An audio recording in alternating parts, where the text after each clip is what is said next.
আসসালামু আলাইকুম প্রিয় বন্ধুরা, আরো একটি নতুন ভিডিও নিয়ে চলে আসলাম। আজকের ভিডিওর উদ্দেশ্য দেখেই বুঝতে পাচ্ছেন যে আসলে কি উদ্দেশ্য নিয়ে কথা বলবো। সেটা হচ্ছে যে আমার বেগুনের জমিতে বৃষ্টি হচ্ছে, বৃষ্টির মধ্যে বেগুনে ফুল জালি চলে এসছে। তো বেগুনে সার দিতে হবে, সার দিলে আর কি ফলটা ভালো পাওয়া যাবে, সেই জন্য সার দেবো। তো আসলে চলে আসলাম সার নিতে আমারই বাড়ির সামনে একটা সারের দোকানে, আমারই মামার দোকান। তো এখন সার নিব হচ্ছে, মোটামুটি নিব হচ্ছে ফসফেট, সাথে নিব হচ্ছে ইউরিয়া এবং পটাশ। তিনটা সার আমি আমার জমিতে ব্যবহার করব, যাতে করে ফল ফুল এবং জালিগুলো খুব দ্রুত যেন বড় হয়। আলহামদুলিল্লাহ আমাদের প্রতিটা গাছে ফুল এবং জালি চলে এসছে, সেই জন্য সার দিতে হবে। তো আমার দোকানে সার নিচ্ছিলাম, তো প্রতিটা সার কেজি হিসাবে নিবে নিলাম। টোটালে আমি সার নিয়েছি 8 কেজি মতো। তো সেখানে সার, যেহেতু আমার জমি অল্প, সেই জন্য আসলে অল্প সার নিয়ে চলে যাচ্ছিলাম রাস্তা দিয়ে মাঠের উদ্দেশ্যে। টুকটুক করে চলে যাচ্ছি, সাইকেলের পিছনে বেঁধে নিয়েছি নিয়ে আলহামদুলিল্লাহ আমার জমির কাছাকাছি চলে এসেছি। টুকটুক করে চলে যাচ্ছি আলহামদুলিল্লাহ। এর মধ্যে জমিতে চলে আসলাম, সারগুলো নামিয়ে নিচ্ছি জমির মধ্যে। তো বৃষ্টি হয়েছে, ভুঁইটা একটু স্যাঁতসেঁতে হয়ে রয়েছে, তো এই জন্য আসলে সারটা আমাদের সুন্দর করে মিশিয়ে নিতে হবে এবং সারটা প্রতিটা গাছের গোড়ায়, যেন খুব গাছের গোড়ায় না যায়, গাছের চারি সাইড ছড়িয়ে ছিটিয়ে দিতে হবে। তো যেহেতু বৃষ্টি হয়েছে, এই মুহূর্তে সারটা দিলে আলহামদুলিল্লাহ খুব ভালো কাজ করবে আশা করা যায়।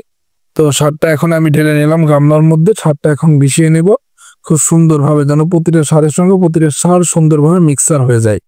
সারটা মিক্সার করে দিলে একটা জিনিস যেটা হচ্ছে যে তিনটা সারই একসাথে গাছের গোড়াতে যাবে এবং একসাথে কাজ করবে, এই জন্য মিশিয়ে নিচ্ছি। তো আমার মিশিয়ে নেওয়া কমপ্লিট হয়ে গিয়েছে। তো এখন আমি প্রতিটা গাছের গোড়ায় 2 হাতে করে দিচ্ছি, যেহেতু গামলা নিয়ে বাড়ানো যাচ্ছে না, সেই জন্য 2 হাতে মুঠো করে নিচ্ছি এবং প্রতিটা গাছের গোড়ায় গোড়ায় দিচ্ছি। তো আসলে এই গাছের চেহারা এত সুন্দর হয়ে গেছে, দেখতে ভালো লাগছে আলহামদুলিল্লাহ। তো বৃষ্টি হয়েছে, আরো ভালো লাগছে দেখতে, ওয়েদারটা খুব সুন্দর ছিল। তো এই মুহূর্তে গাছের সার দেওয়া আসলেই খুবই উপযোগী একটা জিনিস। সারটা যদি এই মুহূর্তে দেওয়া যায় খুব ভালো কার্যকারিতা আসবে। দর্শক দেখছেন আমার প্রতিটা গাছে কিন্তু ফুল জালি সব চলে এসছে খুব শর্ট সময়ের মধ্যে। তো এর আগে কিন্তু আমি একটা ওষুধ নিয়ে কথা বলছিলাম, প্যান্টোমাইসিন, যেটা দিলে যে গাছের পাকড়া রোগ। দর্শক দেখতে পাচ্ছেন আমার হইতে কিন্তু মোটামুটি পাকড়া গাছটা নেই, যে গাছের পাতা হলুদ হয়ে যাওয়া, যে একটি ছত্রাক রোগ, ওটা কিছু গাছ হয়েছিল, কিন্তু এখন মোটামুটি সব ভালো হয়ে গেছে আলহামদুলিল্লাহ। তো সার আমি একা দিয়ে আগাইতে পারছিলাম না, তো পোলাপান সাথে করে এসেছিলাম, ওরা দিয়ে দিয়ে আগিয়ে দিচ্ছে। সারটি খুব সুন্দর করে প্রতিটা গাছের গোড়ায়, মানে গোড়া থেকে মোটামুটি 4-5 ইঞ্চি দূরে দিয়ে দিতে হবে। মোটামুটি 8-10 ইঞ্চি পরে পরে গোল করে প্রতিটা গাছের গোড়ায় দিয়ে দিতে হবে। আলহামদুলিল্লাহ আমরা প্রতিটা গাছের গোড়ায় খুব ভালো করে দিয়ে দিচ্ছি। কিন্তু একটা জিনিস বলি, এর মধ্যে যেহেতু পটাশ সার আছে, সারটি গাছের পাতায় পড়লে খুব দ্রুত সময় পাতাটা নষ্ট হয়ে যেতে পারে। সেই জন্য যেন গাছের পাতায় না পড়ে, তো যে একটা গাছে পড়লেও সেটা আমরা ঝাঁকি দিয়ে সরিয়ে দিচ্ছি। আলহামদুলিল্লাহ আমরা 2জন মিলে চাষা ভাসতে দিতে আসি, দিতে দিতে লাইন ধরে সুন্দরভাবে দিচ্ছি। তো আসলে সার যে চাষের জন্য খুব ভালো একটি উপযোগী জিনিস, যেটা হচ্ছে এই মুহূর্তে গাছে যেহেতু ফল ফুল চলে এসছে, সেই ক্ষেত্রে এখন যদি সারটা দেওয়া যায় তাহলে ফলটা খুব দ্রুত সময়ের মধ্যে বিক্রয় উপযোগী হয়ে উঠবে। আলহামদুলিল্লাহ আমরা সুন্দর করে একে একে প্রত্যেকটা গাছে, মানে এমন ভাবে দিতে হবে যেন খুব গাছের কাছেও না যায় বা খুব দূরে যেন না যায়, তাহলে করে যে ভুঁইতে খুব ভালো কার্যকারিতা হবে। তো সারটা কিন্তু আমি ছড়িয়ে ছিটিয়েও দিতে পারতাম, তো দিলে একটা জিনিস হতো কি, প্রতিটা গাছের ডোগায় পাতায় সারটা পড়তো, সেই ক্ষেত্রে যে ডোগাটা নষ্ট হয়ে যাওয়ার সম্ভাবনা থাকে। এই জন্য আমরা একটা একটা করে গাছ সিলেক্ট করে একটা একটা গাছের গোড়ায় সুন্দরভাবে ছড়িয়ে ছিটিয়ে দিচ্ছি। আলহামদুলিল্লাহ আমাদের সব দেওয়া চলতেছে। তো আপনারা দেখছেন আমার বেগুন গাছের চেহারা কিন্তু আগের তুলনায় অনেক সুন্দর হয়ে গিয়েছে আলহামদুলিল্লাহ। আপনারা ভিডিওটি দেখতেছেন, ভিডিওটি অবশ্যই একটা শেয়ার করে দিবেন। তো দেখতে থাকেন আমি কিন্তু প্রতিটা গাছের গোড়ায় কিভাবে দিচ্ছি। আপনারা যারা বেগুন চাষি আছেন বা নতুন চাষি আছেন, তারা এইভাবে দিতে পারেন।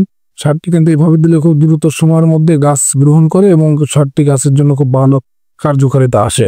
তো সারটা দেওয়া আসলে নিয়ম হচ্ছে বৃষ্টি হওয়ার পরে দিলে সব থেকে ভালো হয়।